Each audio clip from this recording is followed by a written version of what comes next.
Você está sintonizado no programa Agenda Econômica, que hoje está examinando os impactos dos programas de transferência de renda, especialmente Bolsa Família e Brasil Carinhoso no Brasil. Nosso convidado é o Dr. Rafael Guerreiro Osório, diretor de Estudos e Políticas Sociais do IPEA. Participa do programa o jornalista Davi Emerick. Dr. Rafael, há especialistas que destacam a moderação do programa Bolsa Família. Por quê? Em função do seu reduzido impacto nas finanças do Estado, se comparado, por exemplo, com o impacto de outros. Por exemplo, os recursos que são dispendidos para o pagamento do serviço da dívida pública, ou seja, uma transferência que vai para os rentistas, né?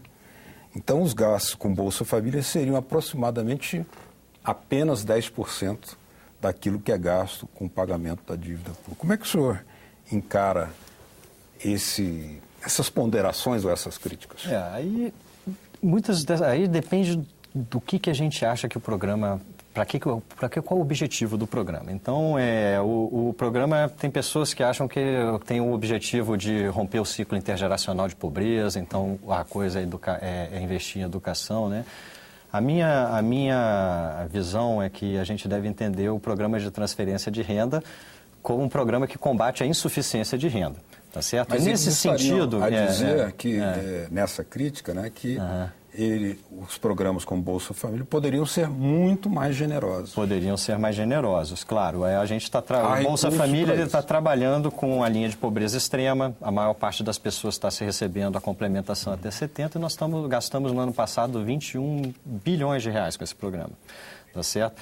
Como ele já tem uma cobertura muito grande dessa população, né? E ele já cobre bem o público que é extremamente pobre, a gente não pode ter toda a população também vivendo a transferência de renda. A transferência de renda é importante por causa daqueles fatores que a gente discutiu anteriormente, mas a gente não pode ter também uma transferência de renda que seja generosa ao ponto de competir com o mercado de trabalho, porque a gente não quer que exista um desincentivo ao trabalho. Hoje em dia, a gente sabe pelos estudos, né, que o Bolsa Família, com seus valores que têm sido pagos, ele não desincentiva as famílias a participarem no mercado de trabalho. E há propostas para transferência de rendas genéricas, né? Existem essas propostas. Mas aí, por enquanto, eu não vejo assim como uma necessidade de uma grande expansão. O que a gente pode discutir aí em sentido de expansão do programa é a questão nós já fizemos agora, a gente fez o Brasil Carinhoso para as famílias que têm crianças de 0 a 15 anos. Então, sobraram aí menos de 20% das famílias do programa que estão fora do Brasil Carinhoso. E a mudança de desenho trazida pelo Brasil Carinhoso, ela dá um ganho de efetividade muito grande. Então, é questão de... fora do Brasil Carinhoso, naquela linha que o Davi dizia, ainda não foram alcançados? Não, ainda não foram, não é a questão que não foram alcançados. São famílias que não têm crianças de 0 a 15 anos. Então, se a gente estender essa lógica do programa que está sendo para as famílias que têm crianças de 0 a 15 anos, para as famílias que têm jovens, e mesmo para as famílias que não têm jovens e não têm crianças, que são muito poucas no público do programa, mas existem, né, você vai ganhar uma efetividade maior no combate à pobreza a um custo baixo. A outra coisa é que, eventualmente, a linha do programa vai ter que ser reajustada. Nós estamos com uma linha de pobreza extrema de R$ 70, que também é a linha de elegibilidade do Bolsa Família e, no caso, embora a linha do Brasil Sem Miséria tenha sido oficializada com o decreto de 2011, a linha de elegibilidade do Bolsa é a mesma desde 2009. Então, em algum momento, essa linha vai ter que ser reajustada. Agora, com a introdução do Brasil Carinhoso, o que acontece? Se você reajusta a linha, como os benefícios estão relacionados agora ao hiato de pobreza e a linha, você também aumenta o custo do programa. Então, eventuais aumentos terão que ser pensados com calma. E também tem essa questão que o aumento ele não pode ser tão grande que faça com que a gente perca o foco nessa parcela da população que é extremamente pobre, que é a parcela que tradicionalmente tem sido marginalizada e alijada do acesso, não tem acesso aos serviços do Estado, né? Então, que são as outras pernas do Plano Brasil Sem Miséria. Diretor, só para quem está nos assistindo ter uma dimensão mais clara do que a gente está falando aqui, e a gente ainda não citou isso, quantos milhões de famílias estão nesses programas? quantos brasileiros são abrangidos por esses programas e se é possível a gente fazer um quadro comparativo, alguma comparação com outros países. Por exemplo, dizem que na Venezuela 50% da população estaria em programas de transferência de renda. Então, primeiro, os números. E segundo, se dá para fazer alguma comparação com algum país que adota esses mesmos programas como o Brasil. Claro. O número é assim, em dezembro de 2012, tá? Segundo a informação oficial do Ministério, a gente tinha aí 13,9 milhões de famílias beneficiárias, né? Estamos em quase 14 milhões de famílias. Em 2011, né, quando o governo lança lá o Plano Brasil Sem Miséria, ele também lança uma estratégia que é chamada de busca ativa, que é uma estratégia para tentar botar para dentro do programa, encontrar e trazer para dentro do programa pessoas que aparecem como extremamente pobres em pesquisas domiciliares, mas que ainda não estão participando do programa. Então, o programa ele cresceu em mais ou menos 700 mil famílias de 2011 para 2012. Com isso, o programa está alcançando uma cobertura que a gente considera que é quase universal da população, tanto que vive em extrema pobreza, quanto em pobreza e também da população mais vulnerável. Quantos milhões? São 52 milhões de pessoas já participando do Bolsa Família. 25% da população brasileira, de alguma forma, exatamente. Está contemplada. Pouco menos está contemplada, está protegida por esse programa. E a gente sabe, né, pelas informações que a gente tem das pesquisas domiciliares, que o programa é muito bem focalizado, no sentido de que é um programa que realmente vai para a parte mais pobre da população. Quer dizer, embora eventualmente você detecte vazamentos no programa, né, gente com renda um pouco mais alta do que o critério de elegibilidade recebendo, a maior parte das pessoas que recebem o programa, elas têm o perfil adequado para estarem participando do programa. Algum país acompanha ou pelo menos faz alguma coisa parecida ou muito maior do que nós? Faz. Na América Latina, vários países estão com programas de transferência de renda, mas eles têm as suas características próprias que variam de país para país, né? Então, programas de larga escala, né? A gente tem o do México, né? Que é muito grande também, a gente tem o do Chile, que é muito antigo, que geralmente são os 3 exemplos que a gente tem na América Latina, são o Chile, o México e o Brasil, mas progressivamente nos últimos anos, vários países adotaram. E, se eu não me engano, hoje nós temos 18 países da América Latina que têm programas de transferência de renda. O Equador tem. Tem, muitos. Bolívia, Equador, Argentina, Paraguai, Uruguai.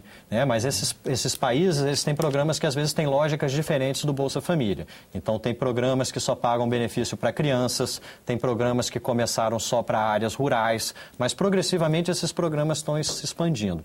Com a lógica de benefício introduzida pelo Brasil Carinhoso, que eu tenho a notícia, apenas o programa do Chile tem um componente que é semelhante a esse, ou seja, que olha para a intensidade da pobreza da família e cobre o hiato de pobreza, né, que a gente fala, que é quanto falta para a família deixar de ser pobre.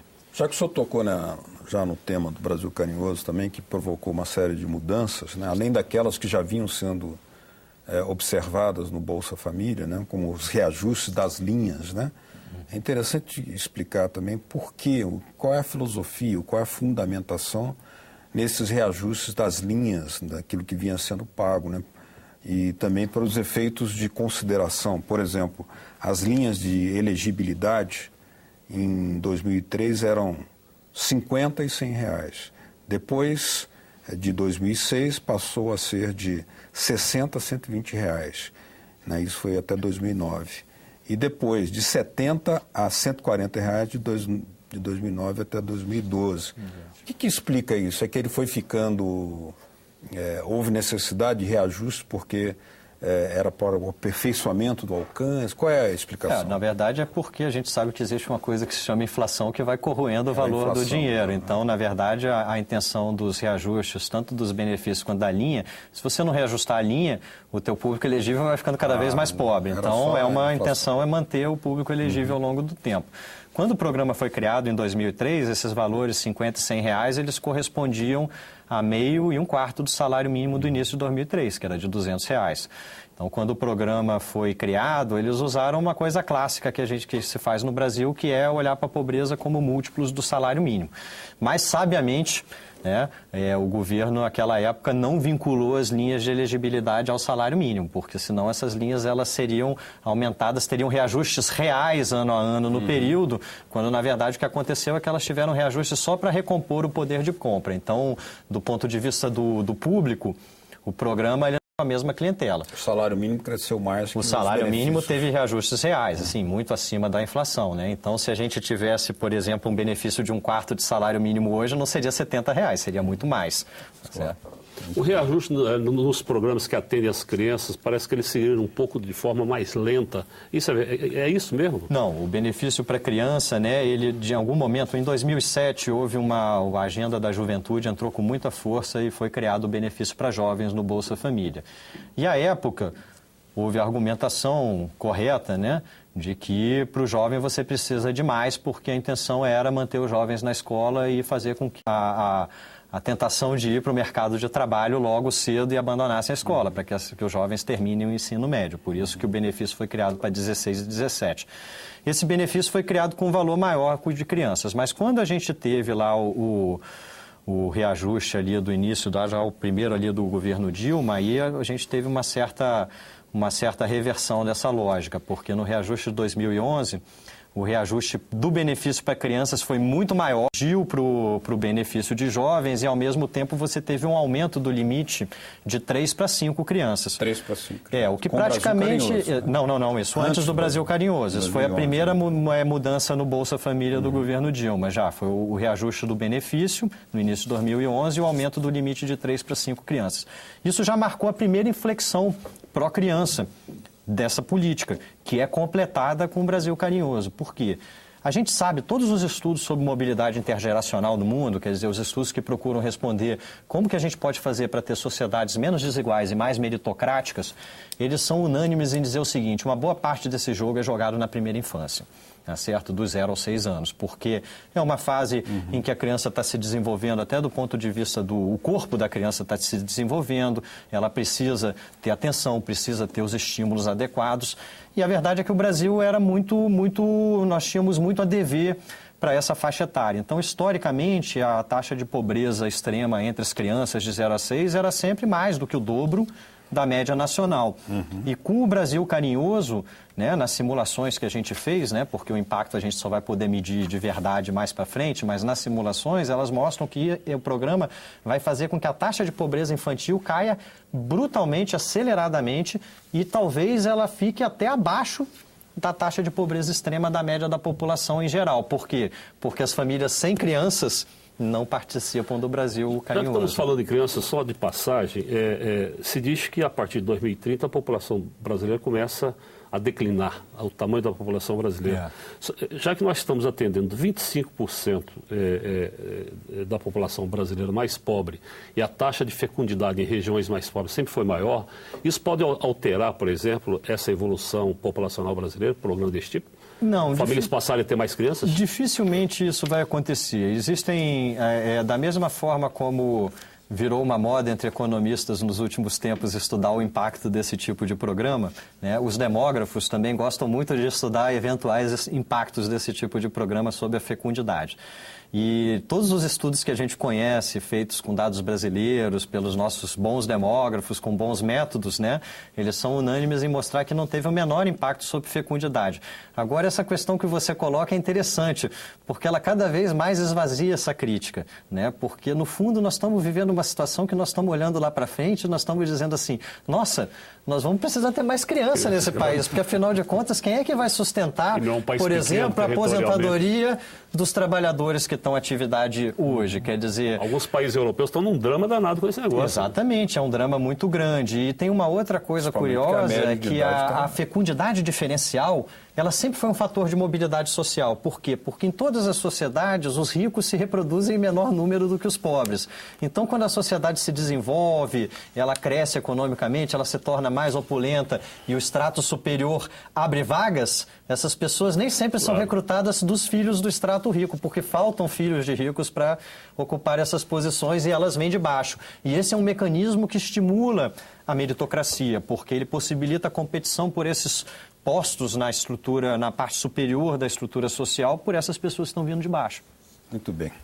No próximo bloco, nós vamos examinar aqui a questão das famílias que estão saindo da linha de pobreza extrema e também um fator que é limitante, talvez, que é o tema do subregistro pelas pesquisas domiciliares que são feitas, muitas delas com uma certa ineficiência. Continue com a Agenda Econômica.